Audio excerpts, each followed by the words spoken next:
नमस्कार मित्रांनो, आता पुढचा सेक्टर घेऊया. Solar sector. ब्रेकनेक स्पीडने सोलर सेक्टर पण वाढतं आहे. पॉवरच्या पेक्षा जास्त ब्रेकनेक स्पीडने वाढतं आहे. ओके, 2014ची प्रॉफिटेबिलिटी मायनस होती, म्हणजे -3,000 कोटी होती, कारण सगळ्या कंपन्या लॉसेसमध्ये होतात. सोलर आणि विंड असं टोटल मिळून घेतलेलं आहे. ओके, त्यानंतर 9,000 कोटी लॉस, त्याच्यामुळे मेनली सुजलॉन होता.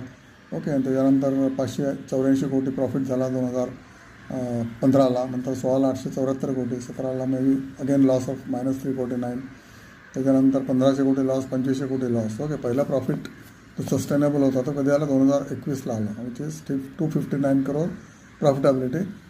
पुढच्या वर्षीच लगेच 2022ला लॉस आला. ओके, त्यामुळे सोलर सेक्टर 2022पर्यंत प्लस मायनस नेट प्रॉफिट किंवा लॉस अशा काय म्हणायचं तळ्यात मिळत होता. पण त्याच्यानंतर जी त्यांनी उडी मारली, भरारी घेतली, तर 2026ला 6,189 करोड प्रॉफिट आहे सोलर सेक्टरला. ओके, त्याच्यामध्ये मेनली नवीन ज्या कंपन्या आहेत त्या आहेत.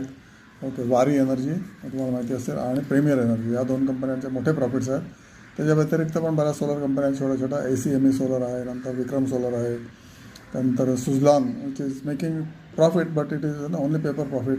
सुजलॉन पण प्रॉफिटमध्ये आहे गेले 2 वर्ष, पण पेपर प्रॉफिट आहे. त्यामुळे सुजलॉनकडे आता डिटेल जेव्हा अभ्यास केला होता कळलं त्यांचा कॅशफ्लोला प्रॉब्लेम आहे. ओके, पेपर प्रॉफिट दाखवतात पण कस्टमर पैसे देत नाही आहे, because of some issues in the site, और because of customers have no money to pay.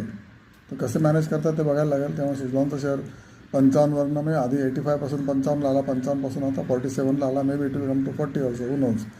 तर सुजलॉन फॉरगेट इट, पण प्रीमियर एनर्जी हैदराबादची कंपनी आहे, so you can also forget that. But विडिया इंडिया, की जिथे वारी एनर्जी अमेरिकेला पण प्लांट आहे, त्यामुळे you can think of looking at that. हा माणूस परत सारखा टेलिव्हिजनवर येत असतो, इंटरव्ह्यू देत असतो, बोल्डली सांगत असतो त्यांचं कसे कसे प्लॅन्स आहेत ते. आणि त्यामुळे ACME सोलर, विक्रम सोलर आणि वारी एनर्जी याच्यामध्ये तुम्ही अभ्यास करून टेक्निकल बघून इन्व्हेस्टमेंट करू शकता. पण सोलर सेक्टर, आता सोलरचा ETF नाही आहे, ETF यायला पाहिजे सोलरचं सुद्धा. So then you can be more safe than sorry. कारण ETFला तुम्हाला मी सांगितलं तसं सेफ्टी जास्त, थ्रिल कमी. स्टॉक्समध्ये थ्रिल जास्त, सेफ्टी कमी. तर तुम्हाला याच्यातलं काय चॉईस करायचं आहे की तुमच्या ॲपेटाईटवर अवलंबून आहे. How much is the risk appetite. Okay, risk appetite जर तुम्हाला चांगली असेल तर 3 ते 4 वर्षासाठी तुम्ही वारी एनर्जी किंवा ACME सोलर किंवा विक्रम सोलरमध्ये इन्व्हेस्ट करा. अजूनही सोलर कंपन्या बऱ्याच आहेत, त्याचा अभ्यास करा, टेक्निकल्स बघा. आणि सूर्यापासून जी एनर्जी मिळते आपल्याला ऑलमोस्ट फ्री, कारण या सगळ्या कंपन्यांचं अडानी ग्रीनसुद्धा आहे सोलर एनर्जीची. अजून बऱ्याच कंपन्या आहेत. अडानी ग्रीनमध्ये सुद्धा तुम्ही 700 रुपयाला आला होता. ओके, एक मार्च 2024ला. आता ऑलरेडी 1200-1300 गेलेलं आहे. तर अशी ही स्टॉक मार्केटचं थ्रिल आहे.